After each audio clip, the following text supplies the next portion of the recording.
Whoa, hey everybody, Tbird Talk episode 5. Sorry, I forgot to mention that we are on, but we are ready to go here with our great crew again. What are you doing in my No guest office? this week. No guest this week. I know all of you loved Hey, I'm seeing not Jared there. at Tbird last week, but we are here and we are ready. Tbird Talk episode 5. All right, topic, the question. Jody, what was the question for today? What was your worst childhood Halloween costume? Oh, that's a good one. Who wants to kick us off? I'll go first since it was my question. I've got a couple really bad costumes in my day, but I think the worst, I guess the most traumatic for me, let me go with that one, was I was a beautiful butterfly in third grade, but I was dressed all in black, so someone thought I was a flea. They didn't see my beautiful wings in the back, so that was kind of heartbreaking for me as a third grader to be called a flea. Beauty is so subjective. Maybe people think there's people out there think that fleas are beautiful. That's fantastic. So that is wonderful. Marty, what you got? Worst Halloween costume? It could have been the worst and maybe the best at the same time. I was Luke Skywalker. I think I was a big Star Wars guy when I was like 7. That was when the first one movie came out, and but I just remember that it was like red and blue, and then but the mask, it was like those masks that had the little strap around there, and the mask was like 10 times the size of my head. So it was like I was walking around like I was a big bobblehead with just this.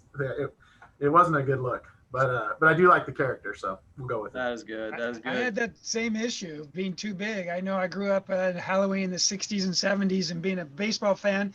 No Mariners yet, so the big red machine.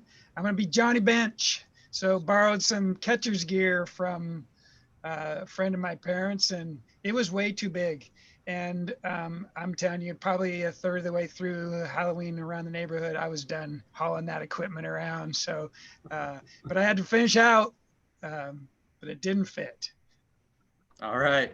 And I grew up on the mean streets of Alpine Hills in off Delphi Road, and I tell you, one Halloween, I do not remember what my costume was, but it must have been something because a group of kids came over, hit me with a bag of candy, knocked me to the ground, and stole my candy. So there you go. Who would have known at 14 you could still get knocked over by a bunch of 10-year-olds? But anyway, hey, let's move on. We got a couple big things we want to talk about. Marty, why don't you kick us off with some of our communication efforts that we've been working on so far this year? Well, last week we've been looking closely at student performance, and last week we contacted over 90 families of students with currently struggling and failing 4 to 6 classes. And really important for us to make contact with folks, and we are encouraging, if we did make contact with you and you haven't been able to get back to us yet, to please reach out to us via email or phone call. We are looking at the supports that we're providing, the different ways we're trying to support students, and so a lot of communication with parents and students, and had some successful communications of those as well. But if you did get a message from us in some way, shape, or form, please feel free, contact us. We are looking to assist in any way we can. That's awesome, Marty. I know that was a huge effort from our counselors and admin team to really reach out to help improve student learning. Tim, I was seeing we had quite a few athletes walking around socially distanced and in pods, wearing their masks. How can other folks get involved? Like, what's that look like for if I'm a 9th grader or something like that? Well, that was so exciting. About 2 weeks ago, the state chose to separate the athletics and activities portion of in-person learning, giving kids an opportunity to get to on campus. And so that's been, it's been so awesome to see them here on campus and doing that. So if you're interested, if you are a previous athlete or a incoming freshman that wants to participate, there are lots of things going on right after school, Monday through Thursday currently. Reach out to, it's on our website. You can contact coaches to find out the times that they're going to be on campus, or you could email Kelly Graham in the main office, and she'll help you get in contact with that coach so that you can do that. And not only that, we're working on a couple of activities as well. Debate, we'll be having some in-person meetings in a safe way, obviously, as well as Mr. Fry and your drama club will be meeting as well. Very cool, Tim. I know that you've been putting in lots of efforts to try to get as many students involved with that. And so do check our website, and don't be afraid to call if you have any questions about any of the sports. We're running summer offerings.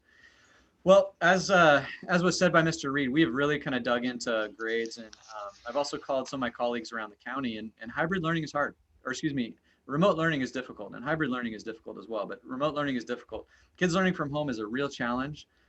We as a district are seeing our failure rates are about 3 times what they normally are, and we're actually in a better condition than some schools are across the area. And so there's a couple things that we're doing this week and considering for the future is one, we're trying to streamline this process for students and simplify it because too many platforms, too many places to turn in work, too many different assignment due dates and how you know where they're at and all that stuff. It's overwhelming for students and families. So we're trying to streamline.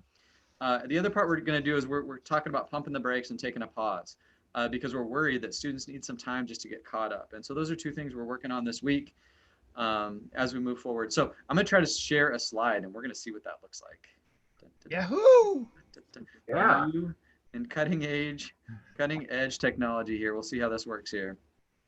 So Tim, let's watch it together. I got it. Perfect. Yes, I'm right behind you. let's Whoa, see here.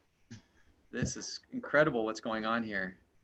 It's new and amazing stuff that's going on here. Where is the screen that I want? That's the one I want. All right. So first things first, let's make sure we can share. Give me a thumbs up if you can see that slide, everybody. All right, perfect.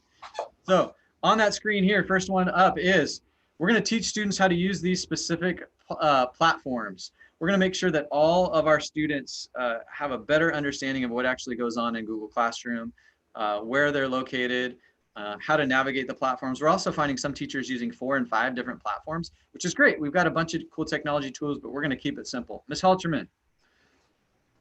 Yeah, moving on. So another thing we're looking at is differentiation and intentional support. As much as we want students just to come to their teachers for help, we're not seeing a lot of that. So we are looking at how to intentionally reach out to students and assigning them maybe a small study group or offering some additional help as well, using some small groups and breakout rooms for targeting these small groups of students. So another thing that we're looking to do. And one thing we found, and it's a logistics thing in Google Classroom, is we're going to assign work into the classroom section as opposed to the stream because that creates a due date. And so we're finding that due date and the to-do list, which is on the left-hand side of your Google Classroom page, has been really helpful for students. And so we're all going to do that as a staff. We're going to start to align all those practices to make it more simple for families and for students. We also want to build our relationships with students and their teachers. So we're asking teachers to reach out to students through the chat feature. So in class, there's a way to chat with individual students so the whole group doesn't see conversations. And so we're asking teachers to use that as a great way to connect with students. Also, a lot of students don't realize that on their work, teachers are putting comments. So it's important to go back, look at those assignments and see what those teachers are actually commenting on your work.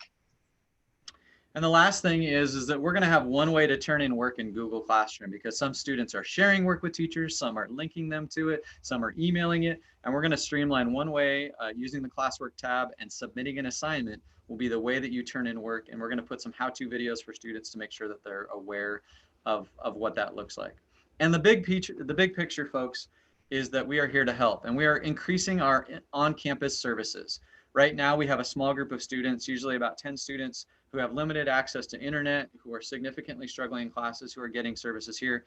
And we're gonna bolster that and increase the number of students that we're serving on campus. And so many of you, we've reached out and we're here to help. This is not for all students. This is really designed for a select group of students who need the most help. And they're gonna be socially distant, they'll be wearing masks. And so we'll be continuing to reach out to families and invite them to have that be an option. So we just appreciate the work. This is the part of the movie where it seems dark and they don't know if the ending is going to happen and they're worried that the world is going to end, and then it all turns. And I'm waiting for that, T-Birds. We have to step up. I know this is difficult. We surveyed over 600 kids a couple weeks ago, and we heard that there's technology distractions at home. We heard that you're feeling overwhelmed and anxious. We heard that you're feeling disconnected, and we know that, and we're just doing everything we can to help change that situation within the parameters that we're giving. So T-Birds, hang in there. The last thing is all of our email contacts. I'm not sure why Mr. Graham's is not hyperlinked like it should be, but that's okay. These are the ways to get a hold of us. If you have any questions, we're here to help. If we can't answer your question or it's better answered by somebody else, we will forward it on. but we thank you and we just appreciate you. And we're just so excited for the remainder of the year. So T-Birds, hang in there. All right. We're going to finish this semester, this quarter strong. And we just thank you so much. All right, T-Birds, have a great day. Let's do the T-Bird wave. Bye, T-Birds. You're out there in the back.